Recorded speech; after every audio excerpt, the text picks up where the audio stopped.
Hollywood has a long, contentious relationship with rich people, with the idea of the billionaire class. Certainly, it's one of those things I find the most hilarious because in a lot of ways, they derive their worth, they derive what they get validated from by their association with these people and the companies that they run, yet at the same time, they're constantly critiquing them and critiquing their wealth, critiquing their money, and it's created several new classes of people. One, of course, is just the idea that billionaire with a B is a bad thing, and the other one is the idea that there's these boogeymen in Hollywood that are somehow worse than the other billionaires. I remember recently when Billie Eilish won an award, and she basically, like, in her annoying way said, like, why do you have, like, $1 billion?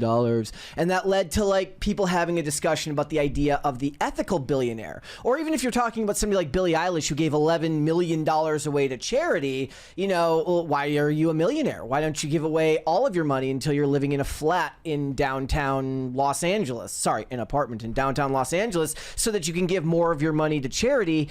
But the new thing is now to have these boogeymen. And for a while, it was David Zaslav. And I've been freely willing to admit that I kind of laugh at this because it plays on my worst sensibilities to laugh at the way that people get overly worked up about these people because they don't see the world that they do, yet they feel like they need to associate with them because they run the companies they care about, or they run the companies that give them validation. So David Zaslav was this person for a while. There was definitely something that I would call Zaslav derangement syndrome, but now I really do believe that we are in the era of David Ellison derangement syndrome, and I think this is only going to get worse as he makes more and more of inroads into Hollywood. He is, of course, as we've discussed on this channel, the son of Larry Ellison, the creator of Oracle, who he's the second richest person in the world. He's the guy who spearheaded the Skydance Paramount merger. He's now in charge of things over there. And the way they're framing these articles is hilarious. They're calling it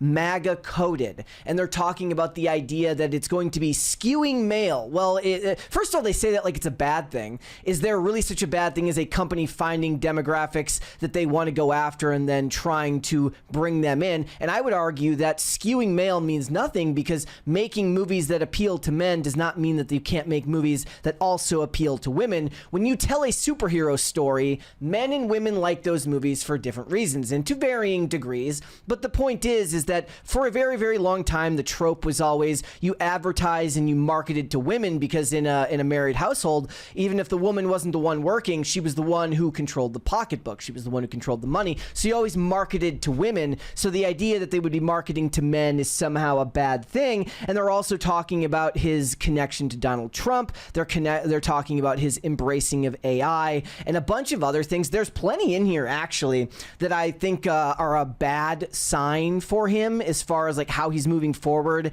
at Paramount. I think he's making some of the same mistakes that some of these other companies have made, specifically in relation to output and analytics. But I do think that it's interesting to watch the way that Hollywood as a whole, despite the fact that they will need him and they will absolutely take jobs from David Ellison over there at Paramount and Skydance, they definitely don't like him. So let's get into this article. This was from Variety. It's basically talking about his first 100 days, his courting of Tom Cruise in blockbusters, his ties with Donald Trump, and anybody else. It's always talking about what's going on with the possibility of a sale to Warner Brothers. So let's get into some of this. It says, as the Paramount chief builds a Hollywood juggernaut that could swallow Warner Brothers Discovery whole, a different type of construction is taking place 3,000 miles away. Sources say Donald Trump has greenlit plans to host the first UFC fights under Paramount's $7.7 billion deal with the MMA league, the UFC, of course, on the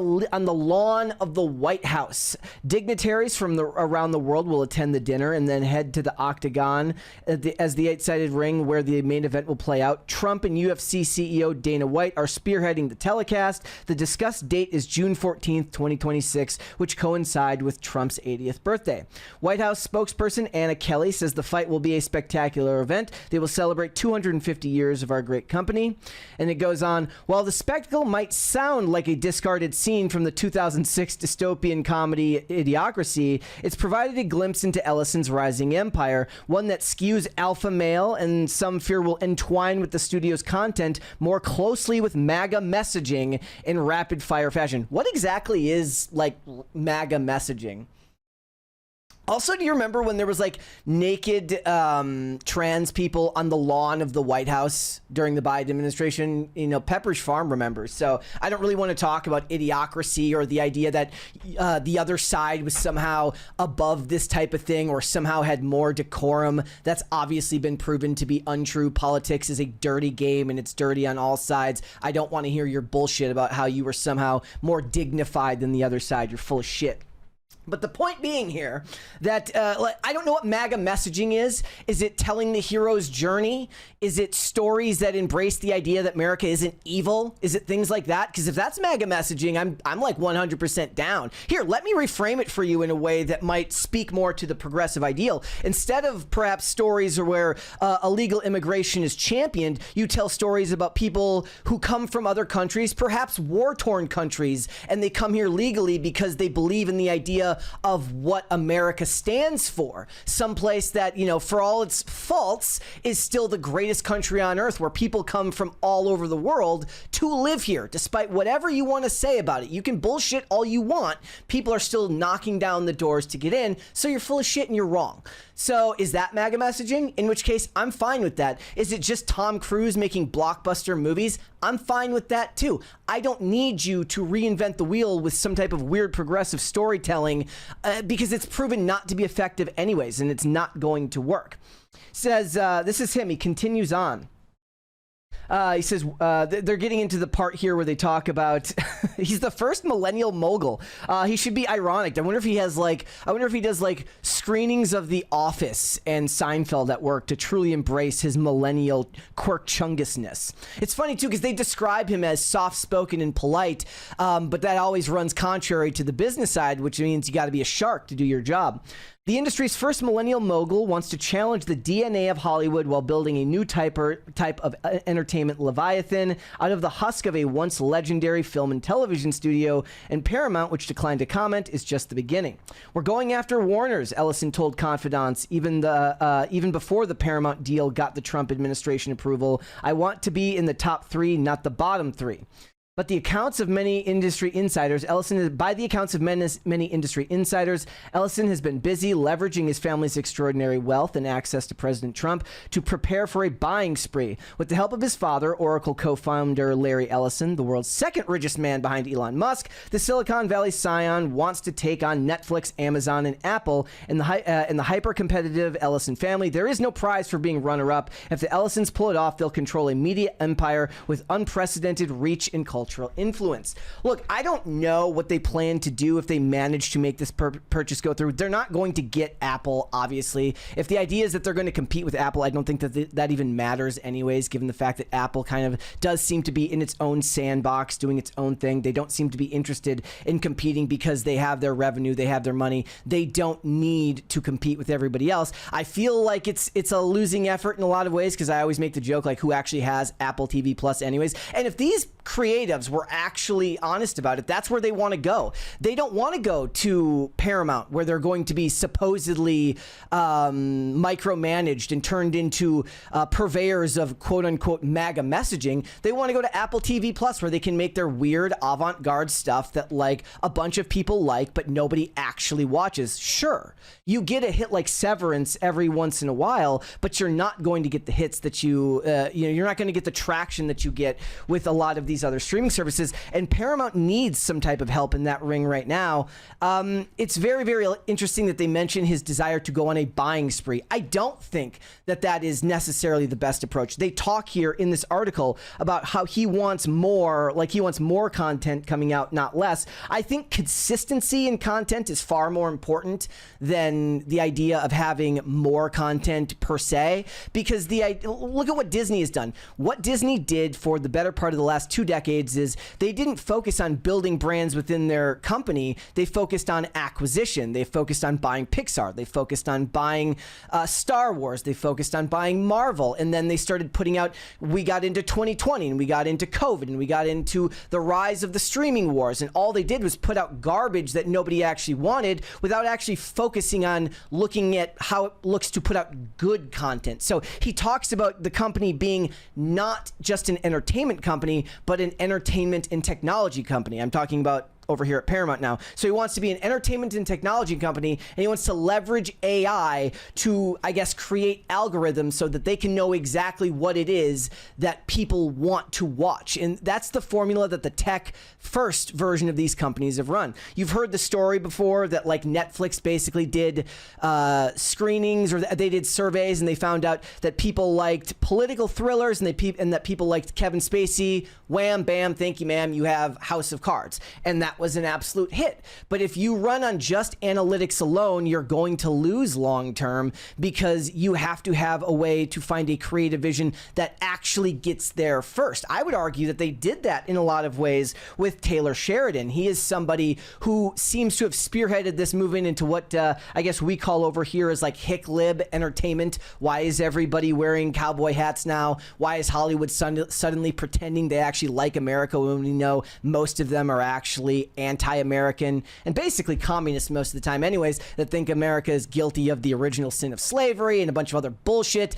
They don't respect the country. They don't respect the people here in middle America, but they're cosplaying as Americans because Taylor Sheridan in a lot of ways brought that trend back to the forefront. As superheroes died out, a rise for the idea of the Western was kind of re-put into the cultural discussion. Makes perfect sense to me, but you need somebody to get there first. And if you're just running off analytics, how do you get there first with those things? And you're going to turn off a lot of the creatives in the industry who don't like the idea of working with AI. Now, they're going to have to do it in anyways. You look at what a lot of these animators are doing in the industry, and they're basically being forced to animate themselves out of a job as they work for these companies that they care about the relevance of, because as much as they claim to hate them, they want the, you know, the prestige of working for them. They're basically signing contracts that say, I will animate this stuff and it can be used to train AI, because that's what all of these brands are doing.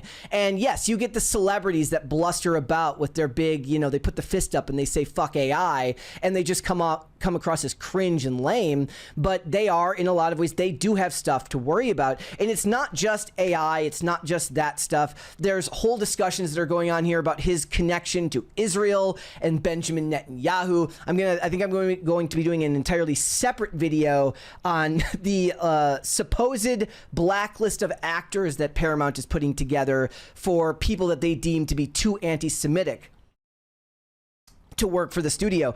And I did a video the other day about Spyglass firing, you know, when they fired Melissa Barrera back in 2023, and what that did for the Scream franchise, though I do think Scream 7, look, the new trailer is off to a good start with 10 million views in 5 days, but that's the return of Sidney Prescott. I don't know how much it's connected to that backlash. Some people in the comments were checking me, basically saying, like, this is people on the internet, they're just blustering. I don't know how much that discussion actually ends up hurting the company, but when it comes to something like this, if they get a bad rap among the actors, how does that hurt the brand? Because at the end of the day, these actors are always going to go where they can get work, and the ones that are talented, that aren't politically inclined, at the very least, you know they're not, because they don't speak about it, they're going to put their heads down, they're going to get hired, they're going to go do their job. What would it look like if David Ellison was to buy Warner Brothers? Certainly somebody who is that close to Donald Trump, both him and his father, you know, a la getting the, you know, the approval for the original Skydance Paramount merger. What happens with that if they end up under control, you know, controlling CNN? Certainly already CNN writers and stuff, they have their own complicated relationship with David Zaslav, who they believe is too close to Donald Trump by means of saying that he doesn't absolutely outright say that he hates Donald Trump. And one of the things I remember David Zaslav saying in the run-up to the 2024 election was that he liked Donald Trump mainly because he was pro-business and pro-acquisition. You know, he wasn't going to, basically the idea that he wouldn't slam the regulators down on them if they were to try and purchase another company. And maybe at that time he was already looking, and he was probably looking 2 years out at the point where they were going to be breaking up Warner Brothers and Discovery and looking for sale. So he wanted Trump in office, and he has a complicated relationship with CNN, who then people on the far left now, and I'm not even kidding you, call CNN pro-Trump because of David Zaslav. So it's a whole mess all the way around. He's not afraid, and we're back to talking about David Ellison now. He's not afraid to look bad. He's just one of the many studio heads that's putting layoffs into effect. They just laid off 1,000 jobs. There was all sorts of pushback from people inside the company because of the acquisition of Barry Weiss's brand and putting her as the head of a department over there. There is a lot going on here, and it's weird because I really do think it all boils down. They need somebody to be mad at. They need a face to fight. It was Trump. It was a bit David Zaslav. That was a lot more on the creative side because of what he did to Batgirl and Coyote vs. Acme and stuff like that. But it really does feel like between posts on Twitter and everything that the journalists are using to frame as articles, they found their new boogeyman, and that boogeyman is a millennial mogul named David Ellison. Thanks for watching. Listen to full episodes of Pop Culture Crisis on Spotify. Keep up with us on social media and make sure you subscribe and ring that bell so you never miss the show. Bye, guys.